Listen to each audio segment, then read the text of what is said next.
High-end body-piercing jewelry, pros, cons, advantages, disadvantages. We're going to go through 5 of each. Coming up next on Pros and Cons by a Piercer, episode number 68. So stick around.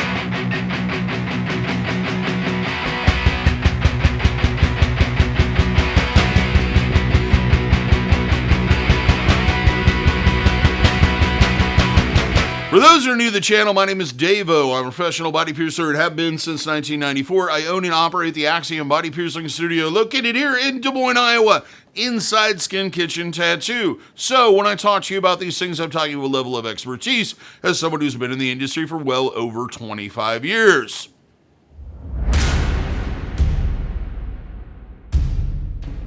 Today's topic comes from one of our viewers named Vanessa. Thank you for the topic. She wanted me to do kind of a video that battles between the high-priced jewelry manufacturers and the medium and low price. I'm going to do that. Basically, we're going to start off with the pros and cons on each level of jewelry. In my opinion, there's kind of 3 levels of jewelry. There is the level of high-end fine jewelry. It's the same equivalent that you would find in any type of high-end jewelry store. It's handcrafted, custom pieces. It's very expensive. That's what we're going to be talking about today. Though most of those manufacturers do sell kind of more staple jewelry or more kind of mass-produced jewelry. There is kind of a level of high-end that's in there. The next level would be jewelry that is mass-produced. There's more machine in the product than there is hand-done. That's kind of that mid-level or mid-tier of jewelry manufacturers. The bottom end is the junk that you can find on pretty much any Amazon listing for body piercing jewelry. This stuff is mass-produced. There is no information on whether or not it's implant grade or not implant grade, and it's usually not manufactured in the best methods or ways and not very durable. So what we're going to do is I'm going to do pros and cons this week on high-end fashion jewelry, which is going to cover things. If you're wondering about manufacturer names, this would be people like Anatometal, BVLA, Industrial Strength, and Body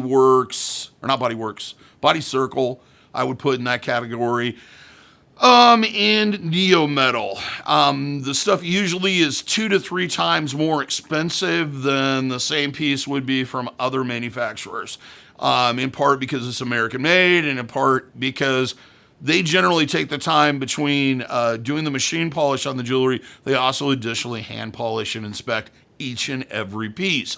So the process is a lot more labor intensive, thus the price goes up. So let's get into it. I'm going to give you 5 pros, 5 cons, starting with the pros. First pro is with fine jewelry durability. Basically, you are going to find pieces that are so built so well that they are going to last your entire lifetime. They're a piece of jewelry that could almost be an heirloom to that extent. These are made by professional jewelers. They know what they're doing. Number 2, I kind of touched on this already, high polish. High polish in the finish that you're going to get from one of these manufacturers is miles above what you're going to get from a straight machine polished piece of jewelry. Finish is important because it not only isolates the metals and materials that are in the alloy of the jewelry, but it also makes it more durable against scratching and etc. And it looks beautiful.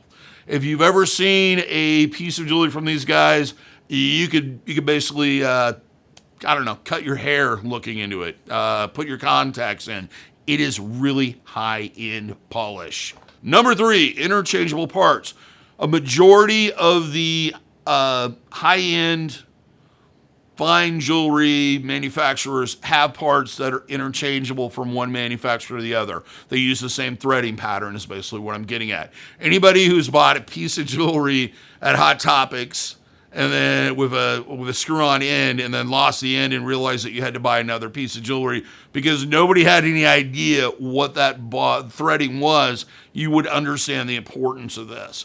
Also, because you can go right back to that manufacturer, you know exactly who made it, you'll know exactly what ends to buy that are going to work on that piece of jewelry. Number 4, better build quality. I've kind of banging that into the ground, but just back to durability and etc. These pieces of jewelry are going to be, you're going to have ends that screw on and have like the post sets into that end. You're not going to have gapes. You're not going to have spots where it's open. You're not going to have things that screw on sideways or off kilter. You're going to have clickers that lock into place and have durable hinges. You're going to have settings that have metal gripping the gems in place and not just epoxied in. You're going to have better quality jewelry. The last one, number 5, is it's all biocompatible, meaning the jewelry that you're going to buy from these high-end manufacturers is going to be certified for biocompatibility and be all implant grade. There's no secret surprises, no secret sauce, no way they cut ends on this particular end to because it looks prettier and copper. You're going to get stuff that if they say it's made of this, it's going to be made of this. Now let's get on to the cons. The number 1 is it's expensive.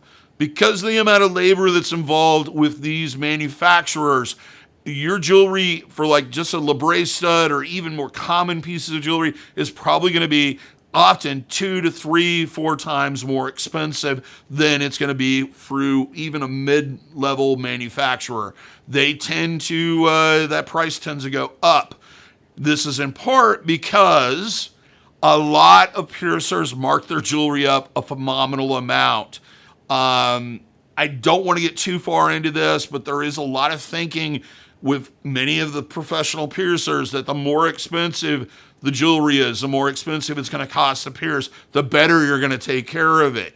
I'm not a big fan of this. I like to produce a product at a reasonable price and have products and jewelry that people can afford. That's just me. Number 2, a limited supply and massive back orders. Anybody that's ordered a particular piece of jewelry from one of these manufacturers or from a third party like online jewelry site, they understand that back orders is a huge part of it. Some of them can range for just simple pieces up to about 2 to 3 months. There's a very limited supply because of the amount of labor that goes into getting these or producing this jewelry, and the fact that we're not talking about manufacturers that have this huge staff of like 500 or 1,000 people. We're talking about usually kind of ma and pa operations where you only have there's only so much you can manufacture at one time. So there's always going to be droughts in availability. Number 3, and this one, it's kind of a con, but it kind of isn't a con, and it's something that people don't want to talk about. Most of these manufacturers will make very elaborate gem settings, usually sometimes like the banana-shaped ones or crescent moon-shaped ones, or they're extremely large. They have a lot of weight to them. And that is a con, especially in a fresh piercing. You do not want to put something that heavy inside a fresh piercing and add and prolong to the healing process and increase the likelihood of issues.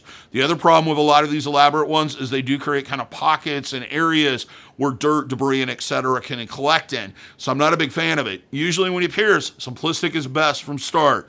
Always remember that. The more simple the jewelry is, the less complex it is, the lighter it is, the better the healing you're going to see. Number 4, many studios will not stock this stuff. Partly because it's expensive. They sit on pieces for long periods of time, which means that they have this investment that they're not receiving income from and they're paying taxes on. And it's my experience, like when everybody was getting plugs, the reason why I don't stock plugs, and when I do, I only stock very simplistic ones, is it never failed. You could have 30 plugs at the size the person wants, but you're not going to have the right color or you're not going to have the right gem setting.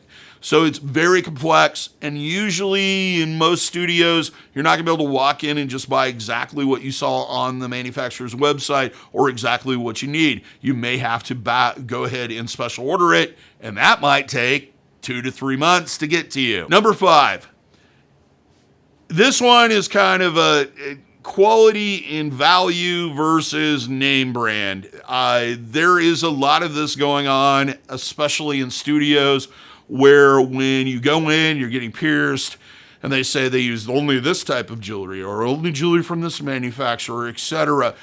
It's a luxury item. It's not necessary to heal out the piercing. Yes, you might have slightly better results, but on average, it's not going to make that much of a difference if the jewelry is basically of an implant or biocompatible material. The finish is as well as can be, and there's no blemishes, edges, or scratches, and the jewelry is manufactured well enough. A lot of this comes down to what you, as a person, can afford.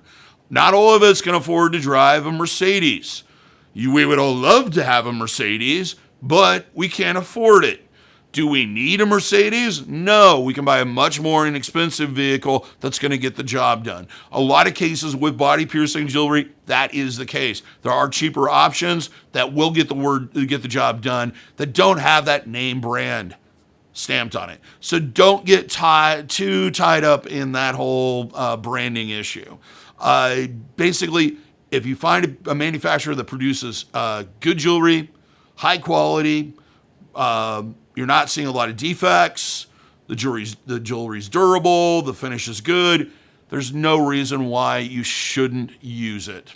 Well, that's all I have to say on this subject today. I hope you enjoyed the video and found it somewhat educational. If you did, give me a thumbs up. I like it when you like it. If you haven't subscribed already, please subscribe, hit that notification bell so that you're notified every single time we post a video. We're kind of gearing back up after having a break with COVID-19 and everything else. We usually I post between 3 to 4 videos a week covering body piercing and tattooing with a focus on education. And we'd love to have you along for the ride. If I said something, or I brought up a question, or you have an unrelated question, or what have you, or you just want to say howdy, leave a comment. I usually answer them when I do have time.